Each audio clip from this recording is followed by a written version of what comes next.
It's feeling pretty warm in here today. I think I'm actually going to turn on the air. Oh, set to 72 already. It is a beautiful day outside, so I'm actually going to take Bentley, since it's just us two today. I'm going to take him to the dog park, and I'm going to explain kind of the backstory as to why Bentley's in my life and why I'm really happy that he's in it. So why don't we go ahead and just get ready for the day.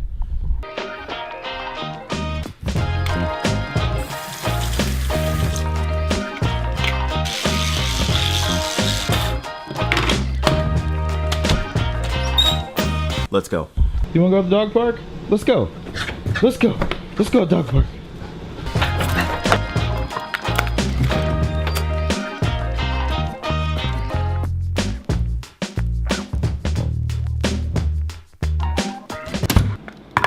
God, I'm like legitimately shocked that he just absolutely did not want to freaking stay outside longer. All he did was sit there and just freaking sniff and squat and drink water. That's all the kid freaking did today.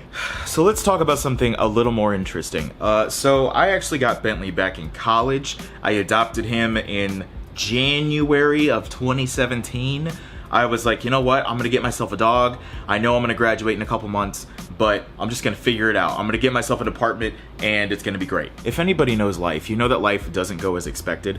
And I didn't know what I was getting myself into. Whenever I first brought him home, I was actually really bothered because of the fact that he peed on our freaking carpet the very first day I brought him home, and then like literally just the next day, he just popped a squat right outside our bathroom and just started peeing. So I'm gonna tell you guys a little something. Whenever I first got Bentley, I actually wanted to bring him back to the shelter. I was ready to give him up because I legitimately did not think that I had what it takes to be a dog owner. I thought I had too many commitments on my plate. I thought there was too much going on, and yeah. But I actually ended up keeping Bentley, and honestly it was a really great decision because at the time, like I said, I really thought that I did not have what it takes or what it took to be a dog owner.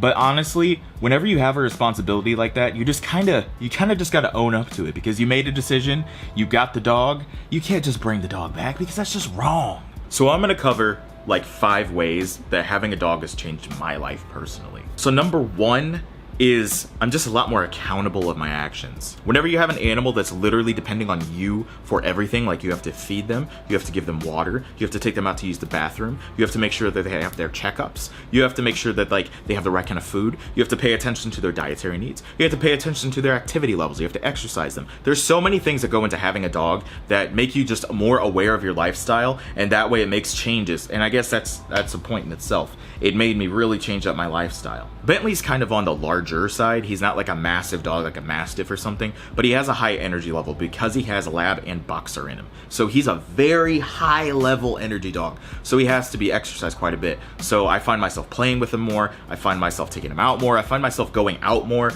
And you know, it's just, there's a lot more activity ever since he came into my life. Number 2, I find myself just in a more positive mood because the guy is freaking stupid. So sometimes he'll just like, you know, plop over, roll on his back and start making weird noises. He burps and farts like a man, and I swear it's so freaking funny. There's a lot more positivity when you have a dog, just because it's like you grow a bond with that animal and they grow attached to you, so it's just kind of like mutual. Number 3 is I've become a lot more just aware of like myself, and I'm a lot more stable as a person.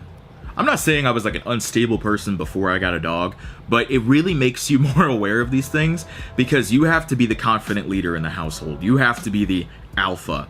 So it really makes you open up and just be like, yo, you can't do that kind of stuff. You have to be an assertive leader. Otherwise, your dog is going to run the household. And I've known several people that have let their dogs run their households, and it is rather interesting seeing that dynamic. I make sure he recognizes right from wrong. I give him praise when he does things right. You know, like if he properly handles a situation, like if he like isn't super like protective over his toys because that's one of his things. You know, I give him praise because I'm like, you're a good boy because you're tolerating the situation correctly. That's good. It's not even like he does anything bad. I don't know. I got super lucky with Bentley because he doesn't have really that many bad traits, but food he's rather possessive over, and toys he's possessive over. So whenever he handles the situation properly, he gets a lot of praise. Number 4, this is going to be hilarious to some people. It's a great way to get out of things. Like, for example, if you're at an event, like, I don't know, with friends, and it's just not going well, you can just say, hey, I have a dog. I gotta go let them out. I gotta go take care of them. They need to be fed. Oh my God, they've been home for 7 hours by themselves. And it's a valid excuse because nobody freaking questions you when you say you have a dog to take care of, because they're like, oh snap, you have a dog. That's very understanding, yeah, because you need to take them out to use the bathroom because they depend on you, like I said earlier in the video. Oh yeah, that's totally valid. Go ahead. I will excuse you from this function that you are clearly not enjoying. It's an excuse. That's not typically something I use very often, but it is something that does come up every now and then because, you know, not everybody's going to enjoy everything they go to in life. So sometimes you just got to say, hey, I got to let the dogs out. You know, they've been by themselves for a really long time. We should probably go take care of them. And number 5, it really helps whenever you've just gotten home and you've had a super rough day and all of a sudden you have this creature that is running around the house, jumping off the walls just because you got home. You gotta be kidding me. That's freaking hilarious. And not to mention, that's just a really good feeling because it's a dog, you know? Like, unconditional love from a creature. Like, it doesn't matter what's going on in your life. You could have really messed up a project at work. You could have just had a really bad day. Like, you could have just forgotten to get something at the store, or something really tragic could have happened. But at the end of the day, that dog is going to see you and they're gonna be like, you know what? I love you. No matter what's going on in your life. It's just unconditional. I'm not saying like go out and do bad things. I'm saying that the dog is gonna love you unconditionally, and that's pretty cool. So there you have it. There's 5 ways that a dog has impacted my life. Bentley, what do you have to say to that, buddy? Hi, buddy. How you doing? This is very much so a different type of vlog than I'm used to making. So if you kind of like this style, let me know in the comments below because, you know, now that it's getting nicer outside, I do want to get into more vlog style videos. So, hey. Feedback is appreciated. So thanks for watching, and I'll see you in the next episode. What I'll do is I'll plaster a bunch of videos over the screen right now. So if you want to see something cool or if something like catches your attention, feel free to click it. Let me know. I mean, there's some good videos on this channel.